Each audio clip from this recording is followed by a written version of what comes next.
At dahil nga na-miss daw ni Sisi Ivan ang aking reels, ay siya ito na at gagawa na. Sinipag ako mag-edit for today's video. Hulaan nyo guys kung anong lulutuin ko. May nagsasabi dyan na pansit daw. Hala, mali. Hindi po. Bilo-bilo yan. Joke lang. Ito naman, hindi mabiro ay. O ay siya, simulan na. Hindi ko nabanggitin yung mga ingredients ha. Alam nyo na yan. Tabihin muna sa gilid ang iba at uunahin ko na itong bawang na buksan.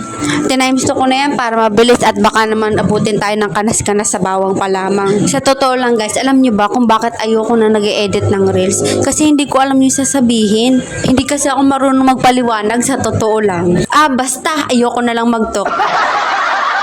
Nakita nyo ba yun guys? Nag-transition ako. Ang ganda no?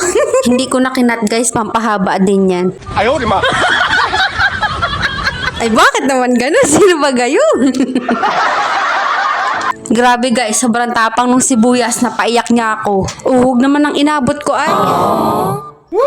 Ay siya, balik na tayo. Sa pagkakataong ito pala guys, ay binuksan ko na pala yung 2 megang red na binili ko. At ayan, okay na. Dako na tayo dito sa pagluluto. Alam nyo ba guys na mahirap mag-isa? Lalo na kung wala kang mantika. Nabasa ko lang yun guys. Share ko lang. Ayawan ko na. Nahiya na ako. At ayan nga guys, pagkatapos kong igisa ang sibuyas at bawang, ay inilagay ko na rin ang ating mega sardines. Hinati-hati ko nga lang pala yan sila guys sa 2 kasi ayoko silang madurog kasi kawawa naman. Ha? Ito na nga. Ay di ba nga maanghang na yung megang red. Tapos nilagyan ko pa ng 3 balot na paminta. Ay di sobrang anghang man din. Saka ko lang naisip guys nung nailagay ko na. Alagay namang hawiin ko pa. Ay di yain na.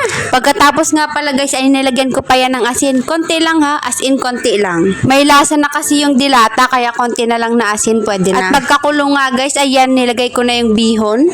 Yung sa iba nilalagay pa nila sa tubig yung bihon para lumambot. Kayo guys ganun din ba kayo? Sa akin dinaretso ko na maglanguya na yan sila dyan. Pag ganyan nga pala guys na nailagay na yung noodles, wag mo na yung tigilan ng halo kasi maiiga na yan. Sa totoo lang natatawa ako. Nagbakil pa kasi ako doon sa noodles. Sorry guys ha, mababaw lang kasi ang kaligayahan ko. At ayan guys, malapit na siyang maiga. Haluin lang ng haluin. Maiba ako guys. Gusto ko nga palang pasalamatan ang mga sisi ko, mga ka-idol ko, mga taong nakasupport pa rin sa akin kahit na bigla-bigla ako nawawala. Hindi sa tinatamad ako guys, pero kasi nakakapagod sa totoong buhay. Basta ayoko nang magpaliwanag. Self-explanation na lang.